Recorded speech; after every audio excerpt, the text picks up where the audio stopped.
Welcome to the Common Good Podcast, a conversation about the significance of place, eliminating economic isolation, and the structure of belonging. This is Joey Taylor, the producer of the podcast, and for this week's episode, we'll hear the Abundant Community Conversation from September 14th. Abundant Community Conversations take place on Zoom, and they always contain poetry, small groups, and an exploration of a particular theme. In this conversation, Troy Bronsink hosts a conversation between Peter Block and David Brooks. David Brooks is a columnist for the New York Times and a contributor to The Atlantic. His forthcoming book, How to Know a Person, The Art of Seeing Others Deeply and Being Deeply Seen, will be published in October. As the conversation opens, Reverend Ben McBride reads an excerpt from his own book, Troubling the Water, The Urgent Work of Radical Belonging. After Ben concludes, Troy then begins the conversation. People sometimes think of belonging as the feeling of comfort when we are accepted, the sense of fitting in. But when belonging means simply acclimating to the status quo of the cultural majority, it stops being true belonging. Belonging can't just be the comfortable and happy feeling we might get as we nestle down with people who are just like us. If we think that, we've missed the point. Radical belonging means co-creating with the perceived other to widen the circle of human concern. And what makes it truly radical is that it means doing this even when that very person or group seems to be working to constrict our circle of human concern. Radical belonging pushes us to imagine a world where the circle of human concern is big enough to include everyone. Like the well-meaning person you are, you might be asking, okay, so what do I do to create a world where all can belong? I believe that's the wrong question. Each of us should be asking ourselves, who do I need to become? Thank you, Ben, and welcome everybody to today's Abundant Community Conversation with David Brooks and Peter Block. My name is Troy Bronsink, and I'm stepping in today for Reverend Sushama Austin Connor. She has come down with COVID and asked us to share that with y'all. And so I'll do my best to hold this conversation with these two folks and really with all of y'all so that we can start to practice some of what Ben just described. And I'm going to invite you first just to take a breath and catch up to this moment. So if you're here right now, I can see the three of us, but just kind of notice the room around you. Notice why it was important for you to show up. Why did this feel like a significant place to put your time and attention this hour? And we're really excited that you join us. So David Brooks, Peter Block, thank you for being a part of this time. And we were going to just jump right in. So David, your book, How to Know a Person, in the first part of it, you describe this notion of personhood and seeing the person, the importance of seeing an individual. And both of your work really spend some time on the power of the exchange when you're present with someone. And I thought you might begin a little bit with what seeing Peter's work has done for you, and then what being seen feels like. A little bit of what it is to observe, but then what it is to be witnessed. Because we're not just talking about the two of y'all, we're talking about this room and the world in which we're in, how that happens for all of us. So a little bit about seeing, if you will. Yeah, well, my main job is I'm a political columnist, and I was noticing that a lot of the problems I was writing about had an underlying problem. And it was about the tears in our society. We all know about the rise of depression, the rise of suicide. 54% of Americans say no one knows them well. The number of people without close personal friends has quadrupled this century. And so there's a relational crisis. And I just wanted to understand, what is this crisis? And how can we make it a world in which people actually do feel seen? And so I was stumbling around looking for how to understand this problem.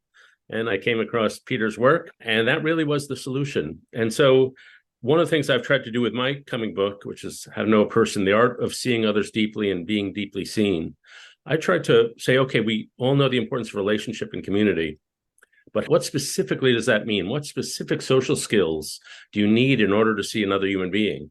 And I walk people through the process from the first gaze to the intimate knowing of a spouse or a friend or somebody you really know very well. I just walk people through the process.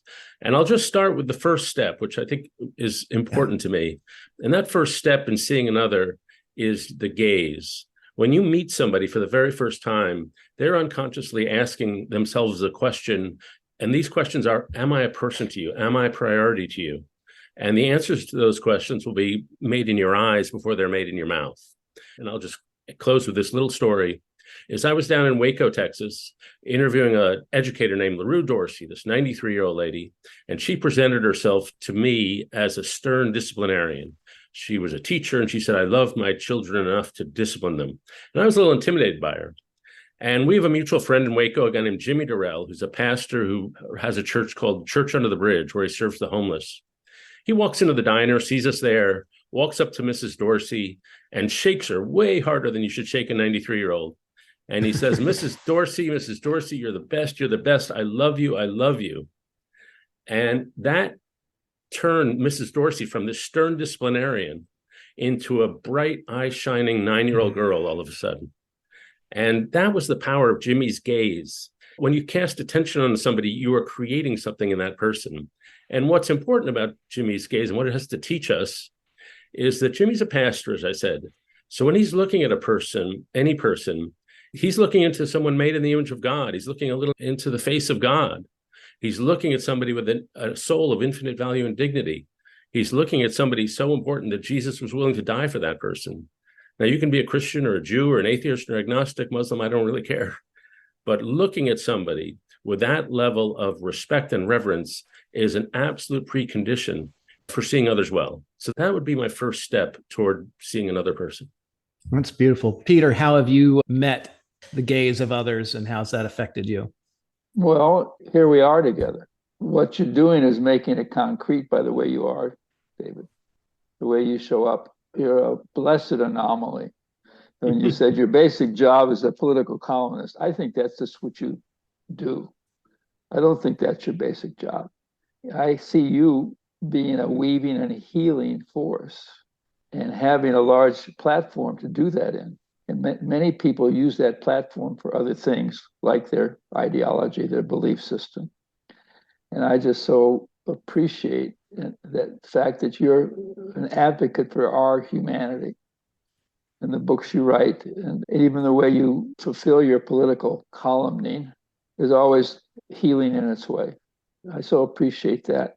And the fact is, you have found a following and a listening for the gaze you bring upon this nation. And I just so appreciate that. And I wanted to say that to you. It's nice to say it to you, kind of in person. I guess this is in person.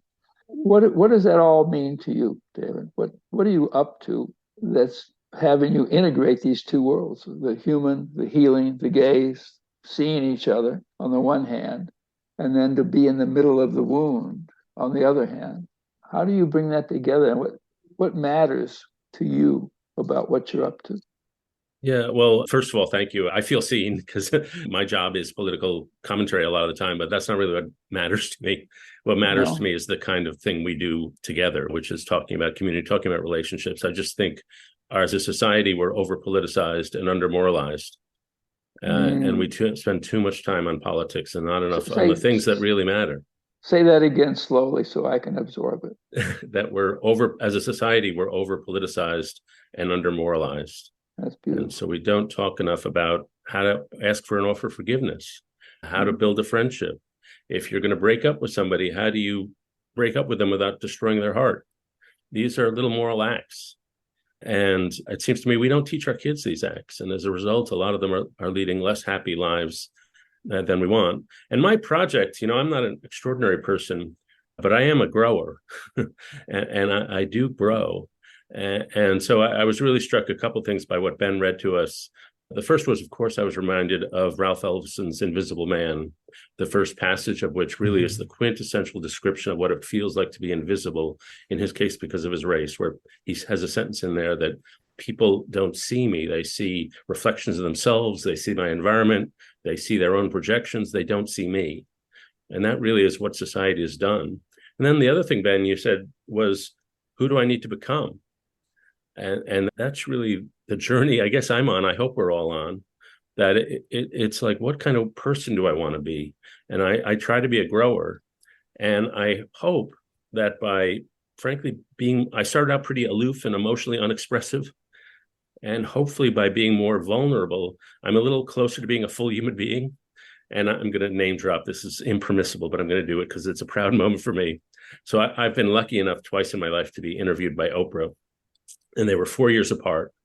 And after the second interview, Oprah, after the taping, she said to me, I've never seen anybody change so much. You were so blocked before. Wow. And that was like a proud moment for me because, like, okay, I'm trying to be open, and she should know she's Oprah. So, like, she's the expert. And so that's what we're trying to do. Who do I need to be? Ben's question is the right one. That was your bar mitzvah, your second bar mitzvah, wasn't it? Right, exactly. I thought, just to pick up on Ben, I love what you said, and I love the title, Troubling the Water. And where like-mindedness is the opposite of our humanity. It's in the way of our humanity. And it's a good marketing strategy, because whenever I buy something, people say, well, other people like you have bought this, and they're right. But as far as being together, it's about welcoming the stranger. And I feel that, David, in the storyline that runs throughout your writing and your work on public work, is a welcoming of the stranger. There's a forgiveness in it, which is very different than the traditional journalistic storyline. There's very few headlines in your employer's paper. And I have affection. I consulted with the New York Times for a few years, trying to keep the family together, okay? But that headline does not talk about forgiveness. It does not talk about humanity. Even the most positive headline hints that there's something wrong with us, and keep reading to find out. And I just think you are welcoming what Ben is talking about. We need the stranger. We need the other to find out who I am. Otherwise, I'll never be surprised. This is Ben jumping in. One of the things that really strikes me too, just to say a quick word, what you're saying, David, around this notion of seeing, I do think it's super important, because we can't get to that shared humanity unless we find a way to lean into that practice of seeing. And as you were saying it took me back to some of the learning that I've been doing from South African culture. And one of the indigenous languages, Zulu, their greeting is actually Sawubona, which means I see you.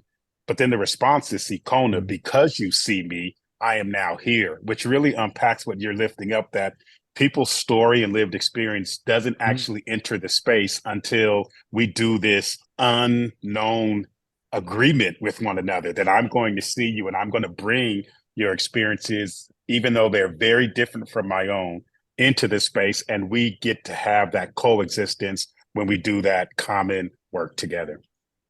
It's a profound thing that is in that language, because seeing someone is a creative act. Yeah, I see you, I call you into being. I see potential in you, you see potential in yourself. I see you, you light up. And so it's really something that brings forth life. And, social range is the fun part. I mean, I used to be a guy who puts these headphones in my ears on the train or on a plane or wherever I was. Now I'm more likely to have a conversation, and it's way more fun. It's just way more fun. And the people I meet are not always my cup of tea, frankly, but I've learned to ask them questions. And I'll go to a party and I'll leave the party and I'll think, how many people there asked me a question? And I've learned that only about 30% of people are question askers. They're perfectly nice people. The rest, they're just not curious about you. And one of the things I've learned from Peter, which I wanted to name, was how great Peter is at coming up with questions. And I put some of them in my book, some of my favorites. There are a lot.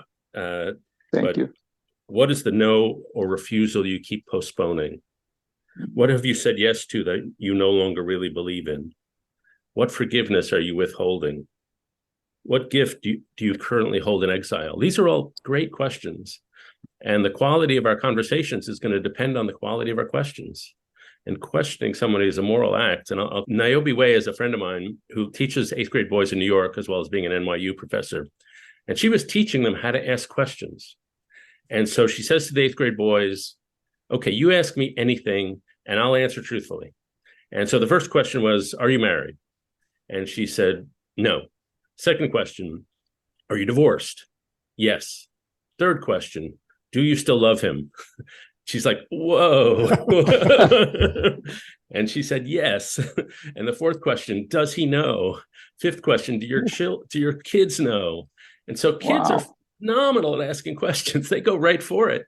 As adults, we get a little Beautiful. shy and we pull back. But so that skill of asking questions is yet another skill that we don't teach enough to each other. The questions are powerful. Some questions are more powerful than others. And all the questions about what got you here are not very powerful because we think that's who we are, and it explains nothing. Okay, it's just a good story, which you proved to Oprah, because in 4 years you came back, and Oprah probably brought you back because she heard something that changed in you. And so the questions like the ones you read are ones that no matter how you answer, you're on the line. Yeah. No matter how you answer, you're vulnerable. And so the questions that evoke true vulnerability in the moment is what remind me that I'm not alone. And I think that's what you represent, David. Can I ask you, Peter, yeah. when you are in a community asking these questions, does anybody ever say none of your damn business? Or do they want to share? First, I break them into small groups. The group of 3 is a sacred circle. And I ask them the question, but I never monitor and I never find out did they answer it. And if people say, I didn't come for that, and I get that a lot, especially middle-aged white men, okay, I didn't come for that. And I said, I know you didn't come for that, and I want you to stay. And the fact that they are become the other, they become the stranger. Join a small group. I didn't come for that, yes. And don't say anything, just say, I pass. And so even people who don't want to answer the question are always welcome. The other caution is don't be helpful. So you're advocating a world where I give up my help in exchange for my curiosity, and give people 12 minutes in a small group who chose to show up for anything, okay, and ask them the questions, what's to know you've been postponing, and they fall in love with each other. How long does it take to fall in love? About 12 minutes, 14 if they're slow. and what they discover is that they thought they were crazy, and they're not. They thought they were alone, and they're not. And that's what your work and Ben is, an affirmation, is there's nothing wrong with you.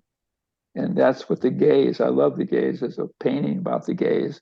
And that artist, in painting that, had the feminine look upon us in a way that they'd never had before. And I think the gaze is the point. And then you can bring these questions anywhere. Asking of the question is powerful. It doesn't matter how you answer. So, Peter, that one point you said, but I want you to be here if you're willing to be here. That invitation, that vulnerable piece. You're welcome here. You are welcome here. And you're only talking to people that showed up. Yeah. Yep. If the fact they showed up is everything. Now, if they want to be a jerk into showing up, but they're in the room. Yeah. So to say I want that publicly in front of somebody and to ask them puts yourself into a vulnerable position. Instead of to say you should stay or I'm going to leverage what I've got here, it's going into that vulnerable space. What vulnerable questions have opened y'all up? What kind of question has someone asked that's moved you to a place of leaning in further to know them or to feel more yourself in their presence? Yeah, I guess for me, I would say it's the questions that force you to step back from the day-to-dayness of your life and see your life from 30,000 feet. And so those are things like, what crossroads are you at? Because most of us are at a crossroads, but we're not thinking about it. And then somebody asks. I have a friend who was at a job interview, and he was the one being interviewed. But he turned around to the interviewer, and he said, what would you do if you weren't afraid? And she started crying because she wouldn't be doing HR at that company if she wasn't afraid. Yeah. And you know, I used to teach at Yale, and I would ask my kids, what would you do if you weren't afraid? And some of them would say, I wouldn't be at Yale. It's not the right school for me, but I need the prestige.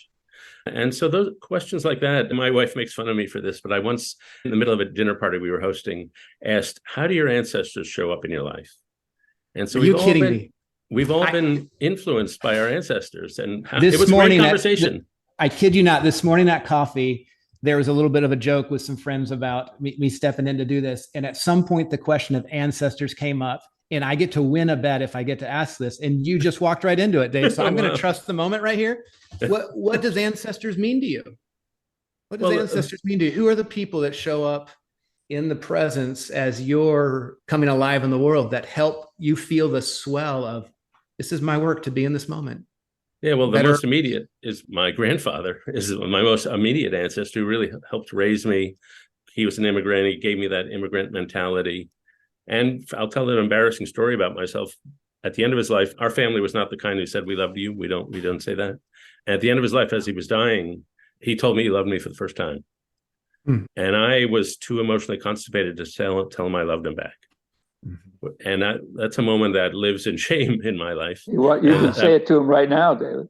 I guess I can. Well, I'll say it to Bernard Levy. I love you. And then to go a little more distant, I grew up in a Jewish home. And so there are some obvious things that come from being Jewish. You were the people of the book, so we're pretty studious. For us, argument is a form of prayer. And so we tend to argue with each other. And then the final thing is, thousands of years ago, Jews were these obscure people in a distant part of the world. And they subscribed to a faith that said the history of the world and the universe pins around you. And that covenant was audacious. It's an audacious claim, but it puts you under moral pressure that there's some responsibility to keep improving, to show up for the world. And so I think some of my restlessness comes out of that 2,000-3,000 years ago, that history that is continued. And I'm a big believer, if you go around the world, you go around the country, things that happened hundreds of years ago shape how people vote, how they dress, how they think, how they talk. We are products of history. And so that ancestor question is a precious one to me. Yeah. Peter, how would you answer that? Yeah. Well, in Africa, they have these wooden sculptures with nails in them. And I saw one. I was going to buy it, but it scared me too much. And I said, what are those nails for? They said, well, our job is to absorb the wounds of our ancestors so they can rest in peace. And I have felt that my job, in part, was to heal the wounds of my father, who died too young and too distressed. And I take that on. And one of my questions of God is, one of the questions I love is, what's the question, if you had an answer to it, set you free? And my question is of God. I feel I was given an invoice, and this is part of being Jewish. I was given an invoice and said, okay, now that I've given you birth, you owe something. And I want to ask God, have I paid my bill yet? I've been working on it. And my head says, well, maybe you have, because I'm, but then the body doesn't think so. And so it keeps going, except for moments like this. Powerfully put, the body doesn't think so. Like, the body is remembering the wounds, both of our own childhood, and then as that's carried through in the environment around us, and of course through our families and ancestors. I'm curious, we're going to go to a small group to ask a question, and I'm curious if y'all would help me shape the question. Well, we had talked earlier about a question. What question do you need answered to set you free? I thought that's a pretty good question. It asks you to think about, in what ways are we bound, whether it's by fear, or by convention, or whatever. At this point, participants were placed in breakout rooms. The question they were given was, what's the question that if you had an answer to would set you free? And so I'd like to invite you to take a breath and consider the question for yourself. What's the question that if you had an answer to would set you free? Another breath in and out. As you consider this question for yourself, here's another excerpt from Reverend Ben McBride. For centuries, we've been told stories that some people in this world are less human than others. These inherited stories are false and damaging, but they perpetuate the myths that we should exclude some people, take away their voices and opportunities, and deny them belonging so that we can stay safe. We've been conditioned to accept these stories, and we've chosen to adopt them as principles from our beliefs. But we have another choice. We can choose to believe we are radically interconnected, that we are deeply connected across difference, because we have the power within us to do so. So let's start by redirecting our inclination towards self-interest to the notion of collective interest of all, and we can do the work that's necessary to achieve this goal. The question one final time. What's the question that if you had an answer to would set you free? Now, as we return, Troy continues the conversation. David, in your book, you talk about the politics of recognition, which I think in a sense is the closing down of my connection to the other by verifying my own point, those pieces. And so I think the question I want to ask is, how has connection reversed that in you? How have you noticed a connection where it's reversed the sense of closing down? Yeah, well, as I mentioned, I was emotionally sort of shut in, and I've been on this journey to open. And Peter and this community have certainly helped me on that journey. And I got to a point, not only the Oprah story, I'm reminded I was at some conference, and the moderator told us to look into the eyes of the stranger next to us and sing a song into their eyes.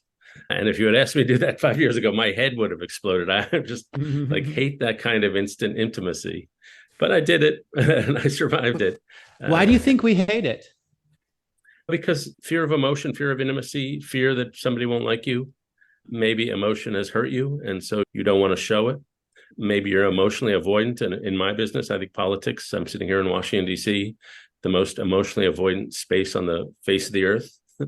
And so, empathy is three things. It's first mirroring the emotions of the person in front of you. And to do that, you really have to be comfortable in your body, because emotions are held in the body. And then it's mentalizing. It's using my own experience to try to understand your experience. If it's your first day in your job, I think back, that was my first day on the job. And then third, it's a performance. It's care. Like, con men are really good at understanding other people, but we don't call them empathetic because they don't care. And if I'm writing a thank you note for a gift you've given me, my first instinct is to be me focused and say, thank you for the gift. Here's how I'm going to use it. But to me, a more empathetic thing to do is to say, thank you for your intentions in selecting this gift for me. And so thank you for your mindset in trying to look into me to see what would be a good gift for me. And it sort of gets you thinking about the other rather than about yourself. And I've had to learn that. It's possible to create a structure and a context. People are waiting to have the conversations we're talking about, David, even closed, cautious people, because that's not who they are. You're in rooms, any questions? No. And as soon as a break is called, everybody's got something to say. And I think there's a politics of the room, or you doing that even as a political commentator. You can create structures that allow people to do what they came to do, even though they never would have said that. So it's not so much just how did it happen to me, but how do we structure it for others? And that's what you do with your writing, David. And I feel that in the way you choose to write your columns, you're reconstructing journalism. Okay. That's a big... welcome to being a Jew. You're reconstructing journalism. Okay. Anything smaller, and I know I would not have paid my invoice. Okay. And you do it by finding threads that we can all hold on to in the most difficult and polarized of situations. How do you stay undistracted by the polarized world that you've chosen to put yourself into? So I so appreciate the fact that you're remembering what journalism can and should and might become. Yeah. Well, earlier you mentioned, I think one of the problems with maybe my newspaper, but all of journalism, is that we have a broken theory of social change, which is we think if we point out what's wrong, then we've done our job. Wait, stop. Say that again. I'm a slow learner, so if you say it twice, okay. I have a better chance. Yeah. Our theory of social change is if we describe what's going wrong, we think we've done our job.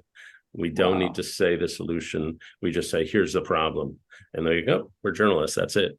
And so I've tried to write about people I call weavers, who are just community builders, who are building trust in community, who have dedicated and taken responsibility for something in their neighborhood, or for the homeless in their neighborhood, or for the kids in their neighborhood. And their stories are so inspiring and gripping. And often people have lived these tremendous traumatic lives that they've channeled into a gift. And yet I can't get my colleagues to write those stories very often. And frankly, I can't often get the audience to listen. But I'll say one good thing about journalism. It forced me to be a questioner. I mean, our job is to ask strangers questions. That's what we do. The interview is what we do. And so in the book, I try to digest some of the things I've learned, how to be a good questioner, but also how to be a good conversationalist. And so, for example, just a couple of them is be a loud listener. I have a buddy, when somebody's talking at him, named Andy Crouch, he's like one of these congregants in a Pentecostal church. He's like, yes, amen, preach. And I just love talking to that guy. He's like a loud listener. Don't be a topper. If you tell me a story about your own kid, you're having trouble with your adolescent, don't say, oh, I know what you mean. My own adolescent is also having problems. No, stay in the other person. Don't shift back to my problem. Let's stay with your problem. Another one I heard from a mediator was keep the GEM statement in the center.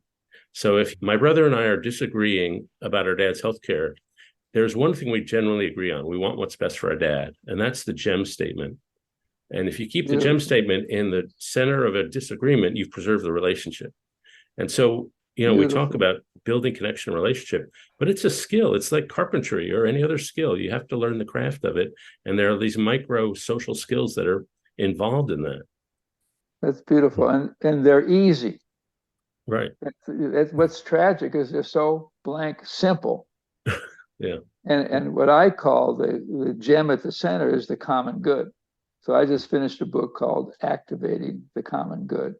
And my intention is to bring this relational wisdom into the domain of activism.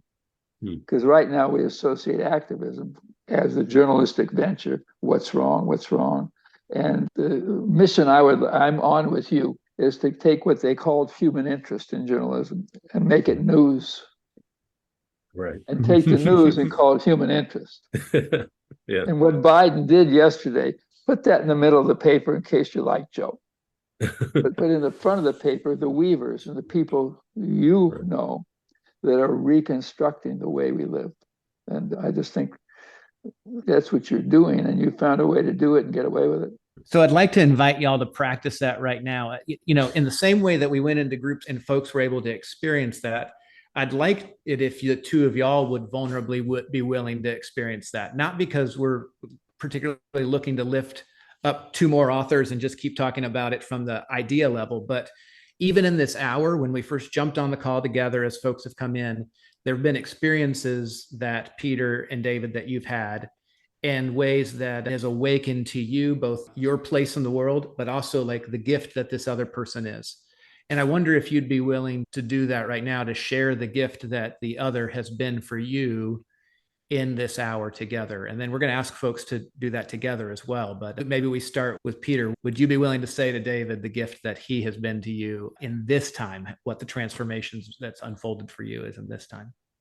David, I just am so touched by your humanity.